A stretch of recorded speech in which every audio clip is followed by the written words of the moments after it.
চুপ কইরা মুরগির মতো জিমায়া কোনো লাভ আছে? ভিডিওটা সামনে গেছে, একটু দেখালন কিভাবে আমি পেঁয়াজের ভর্তা বানাই। পেঁয়াজের ভর্তা খাইতে যে কি স্বাদ, একবার খাইলে বারবার খাইতে মন চায়। পেঁয়াজ চুলার ভিতরে দিয়া ডাইকা দেন, দেখবেন একদম বাইজ্জা বাইজ্জা কালা কালা পুইরা গেছে গা।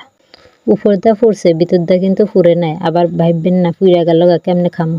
এইবার ওটা বাজারে গেলে শুকনা জাল বাইজা লইবেন, একদম শুকনা জালও ফুরা ফুরা করে লইবেন। বাজতে যেই বাজারে যাবে সে সঙ্গে তুইলা লইবেন। তুইলা পেঁয়াজ আর ওই শুকনা জালটি সুন্দর করে ছড়াই লইবেন। এই পেঁয়াজের ভর্তা যে একবার খাইছে হ্যার মনে করবে প্রত্যেকদিন বানাই বানাই খাই। কিন্তু প্রত্যেক দিন কি আর এক জিনিস ভাল লাগে? তাই একদিন খাওয়াই ভালো, প্রত্যেক দিন অত খাওয়া ভালো না।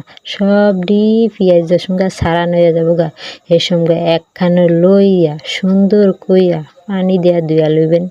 পেঁয়াজের ভর্তার মতো স্বাদের জিনিস কি আর কিছু আছে কন? পেঁয়াজের ভর্তা আমি যেদিনকে প্রথম খাইছিলাম সেদিনকে কি জল আইছিল কইয়া বুঝাইতে পারতাম না। এইবার শুকনা জাল আর লবণ চটকায়া মাইকা একদম গুঁড়া গুঁড়া করে লইবেন।